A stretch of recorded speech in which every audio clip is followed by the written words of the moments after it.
Guerra no Oriente Médio. Israel invade maior hospital de Gaza e afirma que o local era esconderijo de terroristas do Hamas. Ministro Flávio Dino prorroga a atuação da Força Nacional no Rio de Janeiro até o dia 31 de janeiro de 2024. Tribunal Regional Eleitoral adia depoimento de Sérgio Moro em ação que pode levar à cassação de mandato do senador. E ainda uma entrevista com o ortopedista Sérgio Mainini, falando sobre os problemas no joelho e também sobre medicina regenerativa. O Brasil News da Rede Brasil está começando.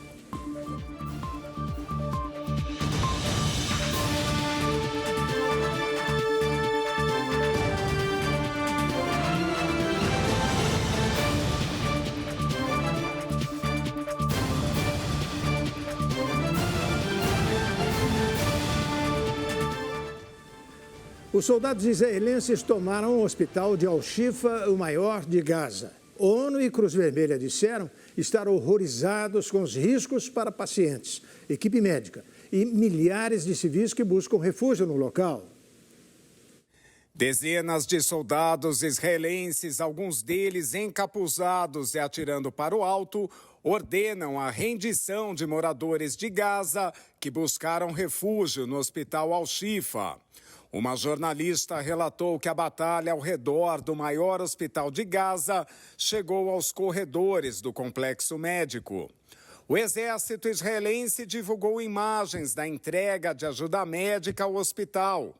As forças de Israel bombardearam o complexo de Al-Shifa, dizendo que há no local um centro de comando do Hamas em túneis sob os milhares de pacientes e civis em busca de tratamento e refúgio. A Casa Branca destacou que fontes do Serviço de Inteligência americano corroboraram a afirmação israelense de que Hamas e Jihad Islâmica têm um centro de comando debaixo do local. Israel acusa há vários anos os dois movimentos de utilizarem os civis palestinos como escudos humanos. O Hamas nega as acusações e já pediu visitas de comissões de investigação internacionais. O governo do movimento islamita palestino acusa o exército israelense de cometer um crime de guerra e um crime contra a humanidade. Segundo a ONU, quase 2.300 pessoas, incluindo pacientes, profissionais da saúde, moradores deslocados pelo conflito, estão no hospital Al-Shifa, que foi cercado há vários dias pelas tropas israelenses. Martin Griffiths, diretor do Escritório das Nações Unidas para a Coordenação de Assuntos Humanitários, afirmou que está horrorizado com as informações sobre operações militares no hospital. O Comitê Internacional da Cruz Vermelha afirmou em um comunicado que está extremamente preocupado com o impacto para os pacientes e feridos, profissionais da saúde e civis. No dia 7 de outubro, Hamas executou um ataque surpresa no sul de Israel, que matou cerca de 1.200 pessoas.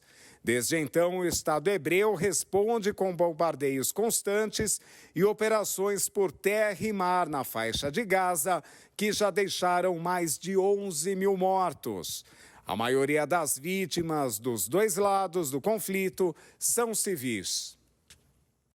O ministro da Justiça e Segurança Pública, Flávio Dino, anunciou ter prorrogado o período de atuação da Força Nacional no Rio até o dia 31 de janeiro de 2024. A iniciativa, segundo o ministro, foi tomada a pedido do governador do estado, Cláudio Castro. Por meio de publicação feita nas redes sociais, o ministro da Justiça e Secretaria Pública, Flávio Dino, afirmou que a ação será realizada a pedido do governador do Rio de Janeiro e que uma possível extensão poderá ser feita mediante análise. Na publicação, Dino ainda pontuou que equipes adicionais da Polícia Federal e da Polícia Rodoviária Federal também seguirão no estado, além de ressaltar que as Forças Armadas seguem executando a GLO, decretada pelo presidente Lula. As forças policiais estão no Rio de Janeiro desde a segunda quinzena de outubro e realizam patrulhamento ostensivo das vias federais do estado. O ministro diz também que as Forças Armadas seguem executando a GLO, Garantia da Lei e da Ordem, decretada no início de novembro em postos e aeroportos do Rio de Janeiro e em São Paulo para combater o crime organizado. O presidente do BNDES, Aloysio Mercadante, defendeu o ministro da Justiça, Flávio Dino, que está sob fogo cruzado desde que a revelação de que uma mulher, um suposto líder do Comando Vermelho, visitou o ministério. O presidente do BNDES, Banco Nacional de Desenvolvimento Econômico e Social, Aloysio Mercadante, saiu em defesa do ministro da Justiça, Flávio Dino, e disse que está sob fogo cruzado após a visita da mulher de um suposto líder do Comando Vermelho a autoridades de sua pasta. O caso foi revelado pelo jornal O Estado de São Paulo. Para Mercadante, Flávio Dino possui uma trajetória irretocável em todas as funções que exerceu na vida pública e como ministro da Justiça tem um papel fundamental na defesa da democracia.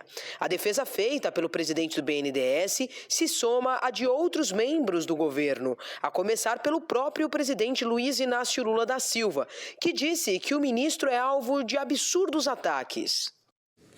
O ex-presidente Jair Bolsonaro vai enfrentar ainda uma série de julgamentos no Supremo Tribunal Federal, entre eles por incitar os ataques do dia 8 de janeiro e também pelo seu comportamento durante a pandemia da Covid-19. O ex-presidente Jair Bolsonaro acumula condenações judiciais desde que deixou o governo e ainda deve responder a inquéritos e a uma série de processos. Sobre o 8 de janeiro, ele foi incluído em procedimentos do STF, que investigam supostos incitadores e autores intelectuais dos ataques golpistas.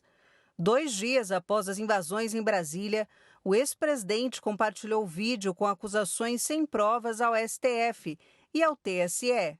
O ex-chefe do executivo afirmou ter feito a publicação por engano.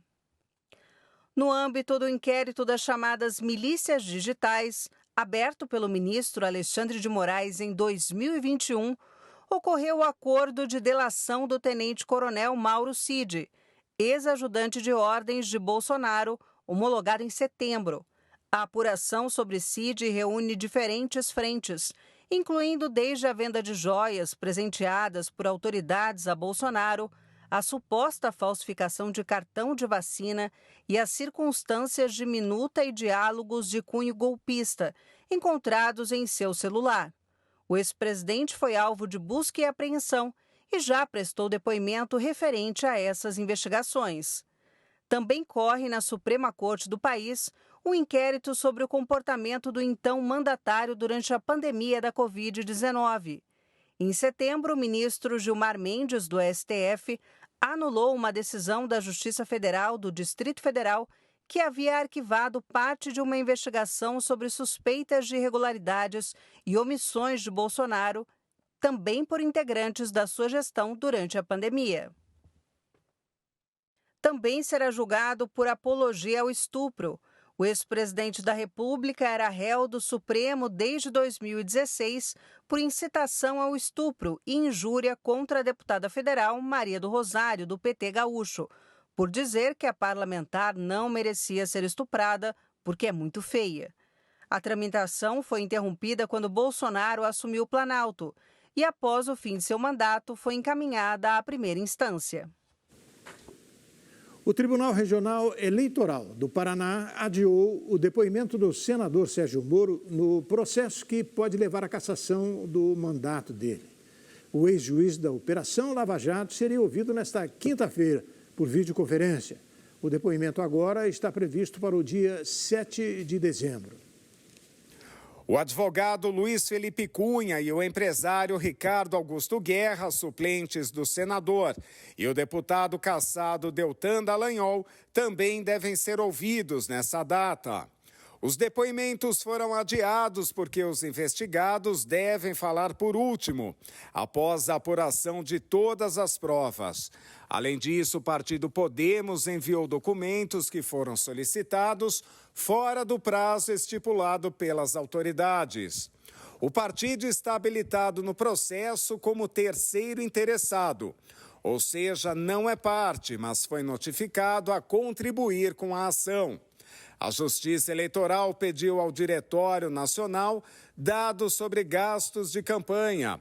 Documentos complementares compartilhados pelo partido chegaram com atraso. O desembargador D'Artagnan Serre-Passat, relator do caso, afirmou que a junção de provas tem o condão de tumultuar o andamento processual, mas também não descartou uma falha técnica. O magistrado autorizou o adiamento dos depoimentos para que as defesas pudessem analisar toda a documentação em tempo hábil à oitiva.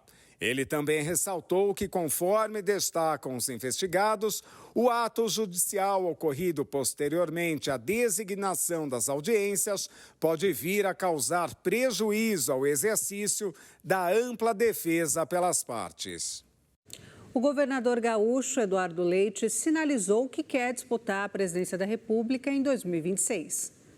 O governador do Rio Grande do Sul, Eduardo Leite, do PSDB, indicou que pretende disputar a presidência da República em 2026. Ele foi homenageado em um jantar num hotel de São Paulo. Na plateia havia cerca de 200 empresários e representantes do mercado financeiro. Animado, Leite disse que tem muito a contribuir com o país e com os brasileiros, caso desejem. O tucano tentou uma candidatura presidencial no ano passado, mas perdeu uma prévia partidária para o então governador de São Paulo, João Dória, que acabaria desistindo de concorrer ao Palácio do Planalto. Depois, ensaiou concorrer pelo PSD, mas recuou e disputou um novo mandato como governador. Desde fevereiro, ele também preside o PSDB, mas deve deixar o posto no final deste mês. E a seguir, sindicatos elogiam portaria do governo Lula que dificulta o trabalho nos feriados. Comércio e oposição reagem. E ainda o calor histórico no Brasil. O país vai importar energia para atender a alta demanda. E homem viraliza no Rio de Janeiro ao fritar ovo no asfalto. O Brasil News volta daqui a pouquinho. Fique com a gente.